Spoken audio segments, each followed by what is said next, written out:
just a timely one in Mobile here, since I'm sitting in my Mobile hotel room. It's obviously different. What did you guys do differently? How many people did you send, and what did you have to cut out because of the way they're doing it differently this year?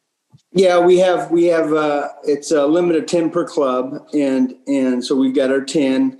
It's our primarily our college scouting staff and myself, Jeff Ireland, some of our area scouts, and then our national scouts as well. So that's a little different. We don't typically, if available, the coaches are all here with us. We bring a big contingent because of the proximity, and then we want to support Mobile and support the Senior Bowl as well. But this year, because of the COVID restrictions, we're limited to 10 people. Next one's from Rod Walker. And Mickey, not just Mobile, but just scouting in general this season. What have been the challenges of just trying to scout during COVID? Yeah, it's been a tough year for our college scouting staff because they've been very limited in what they can do. They can't really do any on-campus visits this past year, so they can go to games, but really they're limited in the sense that they can't go into the football offices and visit with players and coaches on campus visits. So that has to be done, virtually or in a lot of film study as well. So it's been considerably different. Next one's from Fletcher Mackel. Hey, Mickey. Obviously, I know that this offseason will probably be a little different given Drew's situation. Do you go in different paths of a plan if Drew returns, a plan if Drew retires? Just how do you take the early offseason knowing that he's still pondering that decision? Yeah, I don't think it's a lot different than last year in that, we'll wait. We'll wait for him, but look, we've got a lot of other planning to do. Look, there's more unknowns right now than there are knowns, in the sense that we don't yet know what the cap's going to be next year.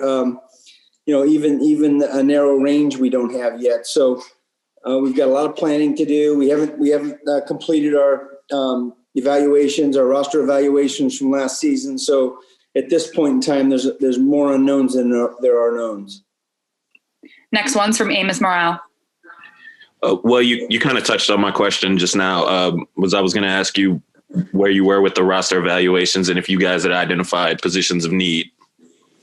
No, we're not anywhere close to that. We're going to meet next week and begin that process of evaluating the roster. And again, until we get through that process and then understand exactly what resources we're going to have available to us, we really haven't got an action plan in place yet. Next one's from Ed Daniels. Mickey, how important is it to retain Trey Hendrickson, and is he a big item for you, so to speak, in the offseason? Well, look, Trey had a great season, a breakout season for him, and obviously he's going to be an attractive free agent for anyone.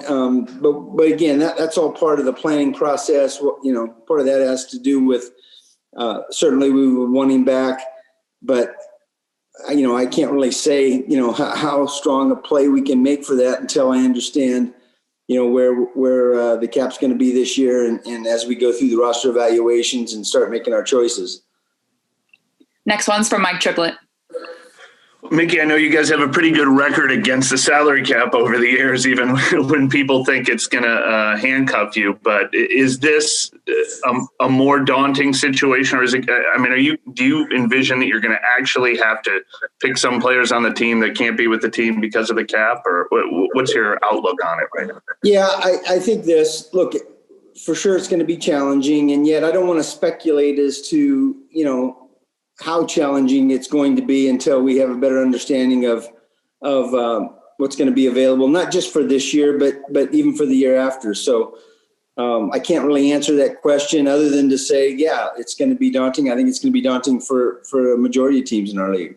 And do you think, because of the combination of the cap and the possibility of any changes at quarterback, do you guys have to decide if you want to stay putting every resource you can into contending for a championship in 2021, or, sort of we have to rebuild and we have to rebuild this cap, or is there an in-between? Yeah, look, that's kind of tough to answer right now, but listen, we've got a great roster, and I can't foresee a circumstance where we're not going to say, man, we're going to do everything we can to win now, and compete for, a championship. So, but again, it's difficult to really get into specifically what we need to do until we have more information. Next one's from John DeSazier. Mickey, when you mention those unknowns, do you have several different projections that you kind of apply, and then when you know the knowns, be able to make one applicable, or do you just wait until things firm up? And second, how has scouting changed you'll bring over from last year to this year? Yeah, I didn't hear the last part of that. The first part, yeah, I would say we have a framework of things that we know we can do, and whether we need to do them, and to what extent remains to be seen. But yeah, I mean, we've thought about, okay, the different levels that we'll have to deal with. Next one's from Larry Holder. Mickey, broad question here, but where does this team need to improve to advance further in a season? Well, again, I think that the answer to that will kick out of, our end of season evaluations. And, there's a lot of variables to that, including, who are the free agents on our team, and, who do we end up losing? There's just too many unanswered questions for me to answer that specifically, because we don't have all of the information yet. Certainly, we can always improve, and we're always looking to improve, but give me a few weeks here and I'll be able to answer that a little more specifically. Next one's from Nick Underhill. Mickey, what will the impact be of losing Terry Fontenot? And do you guys have someone you're going to replace him with yet? Yeah, look, Terry Fontenot has been fantastic for us, and we're excited that he gets this opportunity. We have some guys in the building that we have a lot of faith in, and talented guys, and so we'll adapt. Look, you never like to lose, good people, and both in the personnel and the coaching side, but you were excited for all those guys and the opportunities that they've got. Next one's from Amy Just. Yeah, that was basically my question, but what is the timeline there with potentially making a change there and putting somebody in that position, and then as well as the coaching staff changes that you need to make as well? Yeah, I don't know that we have a set timetable. We're going to take our time, make sure we make the right decision. There's no hurry. There's no reason to be in a hurry. It's more important to get it right than it is to, do it fast. Next one's from Catherine Terrell. Hey, Mickey, I was wondering if this year feels like there's more turnover than normal. I know there are years where you move a lot of coaches around and lose a lot of coaches, but to me, it just feels like it's a bigger turnover, I guess, because they've been here longer. I don't know if you have that sense at all, or if it's just kind of NFL. Yeah, I would say it does feel like more than usual, but part of that may be just that, look, so many guys had opportunities to interview and were close. Not just the guys that ended up getting opportunities, but some of the guys that interviewed and got close to being offered new opportunities. So it does feel like there was a lot of that. I think when we just count the numbers, it probably isn't too unusual, but it does feel like that. I agree. Next one's from Fletcher Mackel. When Sean did his season ender, he talked about liking the players in the quarterback room, Taysom and Jameis. How do you all maybe reconcile that with also potentially, if you do explore veterans who may be available during the offseason, knowing that you like what you have, even if it's a little bit more improvement, but there may be proven veterans out there in some capacity? Is that something you all discuss, and how do you kind of thread the needle to do both? Yeah.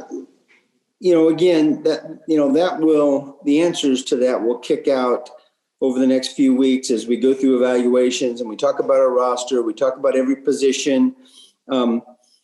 generally speaking, we target our own guys first, but again, there's a lot of that. The answers to that remain to be seen here, and we'll get the answers to that over the next few weeks. Next one's from Luke Johnson. Kind of related to that, Mickey. It looks like this sort of off season could just be like a lot of backs kind of moving around throughout kind of the league as it was last year. How does that, if at all, change like off-season process for player acquisition? I'm sorry, you cut out. I really didn't get the question. I'm sorry, Mickey. It looks like there might be just like a possibility for like a lot of quarterback turnover kind of around the league, like there was last year. That at all affect acquisition from your standpoint? You still cut out. I think you're asking me about the quarterbacks that are going to be out there. There was a number last year, and it looks like there might be a number available this year. And again, all that evaluation and what happens with that still remains to be seen. We'll talk about every position again, but look, we like Taysom, we like Jameis, we like what they did for us. But again, just like every other position, we're gonna have a lot of discussions over the next week or two, and move on from there. Next one's from Amos Morale. Yeah, I know you're still really early in the prospect evaluation part of it, but have you noticed any strengths of this draft class or any areas where you think there's a little bit more talent? Yeah, I don't have the answer to that yet. Although, man, I was really impressed with so far with the group here in Mobile. I think they've got a lot of talent, a lot of good-looking players, and it feels like we know less about this class of players than any class in recent memory, just because of the COVID restrictions, the restrictions on scouts getting into campuses, as well as the fact that there were so fewer games played in college football this year. So I'm anxious to get going with our group, but I feel good about it just at this first glance. Next one's from Mike Triplett. Two real quick here, Mickey. First of all, are you guys officially getting definitely 2 third-round compensatory picks after Terry was hired, or is that still not finalized? Yeah, I think it's final. I mean, I haven't got a notification or anything like that, but I'm not sure what the process is if they give that. But certainly he qualified, and I'm expecting that. And then when it comes to drafting quarterbacks, I think it's easy for people to say, oh, you know what the Saints should do? They should draft one in round 3 or 4 or 5 and develop him, and he'll be ready to start in a couple years.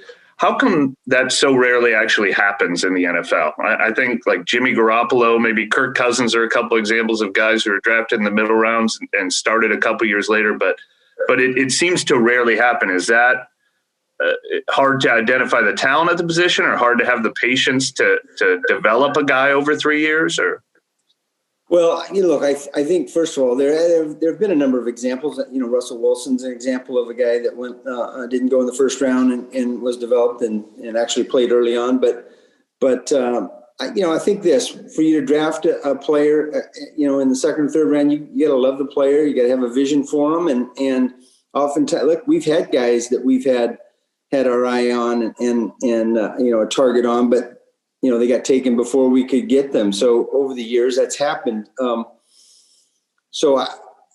think playing the position number one and being successful at it is a difficult proposition in the NFL. So, there's that part of the development, but it can certainly occur and has occurred. And we'll see what happens this year. I think there's a number of good quarterback prospects in this draft. Next one's from Luke Johnson. I'm going to be Luke since his internet's not working. Do you know how many comp picks in addition to the ones for Terry that you'll have this year? Yeah, I don't have that information yet. We're typically we get that at the labor seminar, which didn't occur this year, but they're going to do that I think in the next few weeks, and hopefully we'll have an answer on what we have. Can I jump in real quick on the Quan trade? Did he meet the playtime incentives to where you guys got to give up? I believe it's the 5th, or will you guys keep that? It's a good question. I don't have the answer to it at my fingertips here. Last one's from Sean Vazend. Hey, Mickey, I'm sorry if I missed this earlier, but is Terry taking any scouts with him to Atlanta, or has that been discussed at all? Currently, he is not.